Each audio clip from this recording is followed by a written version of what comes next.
Is security objectively better today than it was 10 years ago?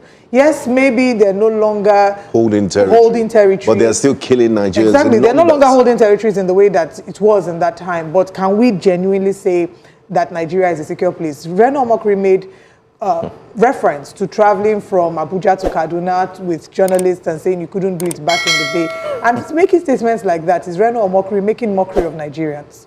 Because every day we're talking about the hundreds of Nigerians that are being killed and kidnapped. Is making light of the current plight and the reality of Nigerians.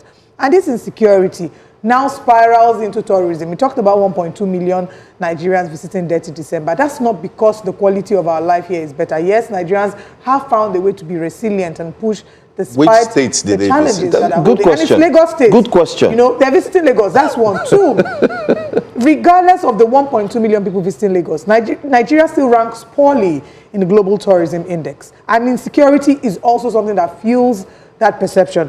Let's talk about coming back to this same insecurity matter. Back in the day, yes, it was Boko Haram. Now it's evolved. There's conflict in the Middle Belt. We're seeing the farmer-header clashes. We're seeing kidnapping. Kidnapping has become the order of the day. So people can't even go out. I dare him and a number of these people in politics to go out without their entourage, to go out without their motorcade and without their convoy, and see if they'll be able to go back home in one piece. Apply these roads to enter public transport, apply the roads that Nigerians are applying, and see if they will come back to make this argument. It is a mockery of the reality of what Nigerians are expressing. There was never insecurity in Kwara, Ondo State, you know. To the magnitude that we're experiencing. And then he talked about fuel scarcity. Back to the issue of fuel scarcity. People no longer sleep in petrol stations. Is that true? Yes. They don't sleep in petrol stations. As a result of NNPC refineries? At that time, exactly. Let me land. Mega, I love where both of you are taking this. I'm enjoying this. At the time, yes, they were sleeping in they were sleeping in petrol stations. Now they are not sleeping. One, shout out to Dangote. Period. Two, at the time, fuel was 185 naira. It jumped to about 600, 700. As at today, of course, today's one is not their fault. There is war in the Middle East, so it's affected us in some measure. So fuel, the price still keeps climbing. We have moribund refineries that we've been advocating for them to decide what they want to do, sell it if they have to sell it, and ensure that these monies are invested elsewhere. But no, we're still having issues about that. And Nigerians cannot even afford to buy this fuel. There is fuel, they're not sleeping in petrol stations because they can't even buy the fuel. They're in their houses. So yes, while a part of what he has said in regards to the quality of life in that time may have been factual, but it does not present the full picture of what our current realities are. In the words of our president, when he said, "Now statistics will go chop," you bring all these numbers and you look at the quality of life of the average Nigerian. Has it improved? I think Mr. Reno Mokri is making a mockery of Nigerians, even though that rhymes with his surname, because he said Nigerians have short memory. And I take that statement to be very annoying and abusive. A lady put out a video as of 3 days ago talking about how they murdered her husband. We saw videos of bandits. We've seen videos. NYSC copper. It has not been released till today. The family has paid. The family has paid. The order of the day. The bandits are on TikTok putting videos and they have huge followers. You are not highlighting these issues. And the NSA is saying they are brothers. You are not focused. So this is the ambassador that will represent Nigeria. You are not highlighting the major issues, but you are telling Nigerians that we are, in your words, we have short memory. In other words, Nigerians are not smart. In other words, myself... now we're living in El Dorado. Exactly. Paradise. In other words, myself, maybe Olive, maybe you, we're not thinking well. That's what you are telling us. So this morning, we came out to say, no. We need to let I personally, I took it personal. And I said, I need to also let the ambassador, Reno Omokri, know that you are wrong. And such statements should not come out from leaders. We've seen leaders make use of statements that are derogatory. It's like telling Nigerians, you are stupid. But that's wrong. You don't say that. And still focus, I'm glad you called him ambassador. 2 months since their clearance. Where has he been to? Where has he gone to? The postings, nothing. The ambassadors, even the most important capitals, they've not been. Watch this. After Iran, is Nigeria next? Iran war fallout. While the world is watching, US-Israeli strikes on Iran. something else is happening quietly inside Nigeria. Shia groups in Nigeria are protesting in northern Nigerian cities. According to recent public statements and media reports, Iranian flags are appearing on Nigerian streets. Iranian flags, look at it, they appear on Nigerian streets. And Nigerian influential Islamic clerics and a couple of Christian pastors are openly calling for negotiation. Those ones are associated with Tinubu, no confrontation with terrorists. At the same time, what many critics describe as a confused and weakened Nigeria's National Security Advisor Nuhu Ribadu is facing growing pressure over allegations, policy confusion, and questions about the government's true security strategy. This is the Ofion Okwa Show, ladies and gentlemen. So tonight, we must ask a difficult question. Is Nigeria the next arena where global conflict could spill over, where missiles and bombs will drop? Is Nigeria next? Because history has just taught us something very important. Please, stay with me. The United States struck Iran in the middle of negotiations, not after talks collapsing.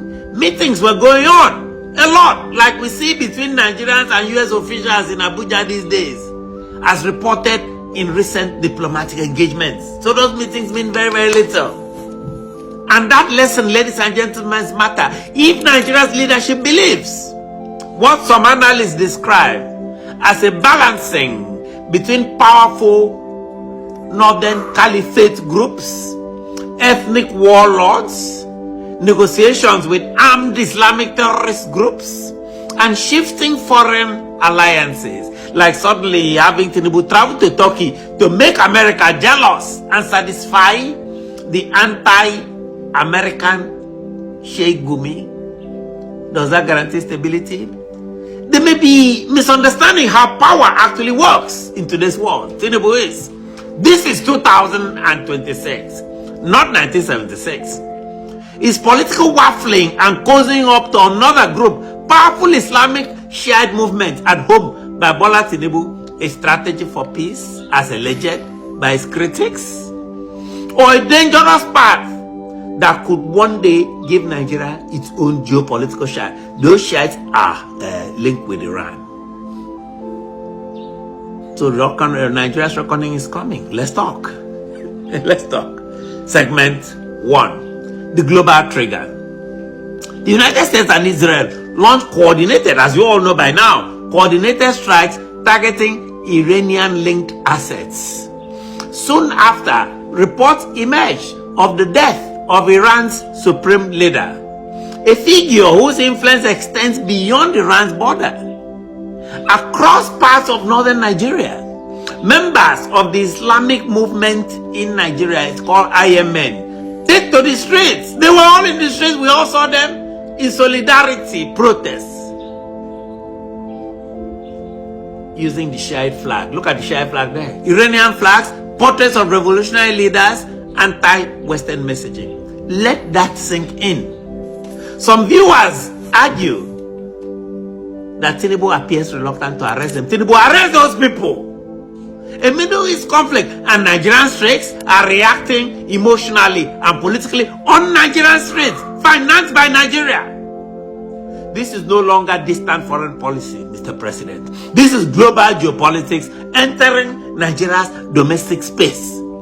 And when international ideological conflicts begin appearing inside local politics, history tells us something very clear. Security challenges rarely remain theoretical for long. This is not looking good. Issue 3. Ribadu under pressure. Now, we arrive at the center of the storm. Nigeria's National Security Advisor, whom Tinubu has gone out of his way to praise recently, praises him because Tinubu wants to send a message that this is his boy. In recent months, Ribadu has been central to renewed security cooperation with the United States, intelligence sharing, counter-terror discussions, and international coordination. That is what is on paper. That is what he's putting out. But critics speculate. Ribadu, who was posturing in front of U.S. Secretary of State Marco Rubio to avoid additional missile strikes after Sokoto Christmas present was sent from Trump to the Maya in Sokoto. Many Nigerians interpreted this as a move towards a tougher security posture. But suddenly, controversy has erupted. We have new controversies. A report citing intelligence sources alleged that millions of dollars, Nigerian dollars, may have been paid during negotiations to secure the release of abducted school children in Niger State. An allegation the federal government has firmly denied, but has refused to be transparent about. Still, the claim alone has triggered national debate in Nigeria, because Nigerians are asking quite a few questions. Some are asking, if ransom payments are denied publicly, but negotiations appear unavoidable privately, what exactly is Nigeria's counter-terrorism doctrine, if any, or is it just a trick to get the Americans off Tinubu's back? Are the Americans who accuse Tinubu government of Christian genocide as alleged in some congressional discussions aware of this new development? Is Congressman Riley Moore aware of this new development? Is Trump aware of it? Adding fuel to the debate, a widely circulated clip online appears to show Ribadu suggesting that some terrorists may be open to peace and dialogue.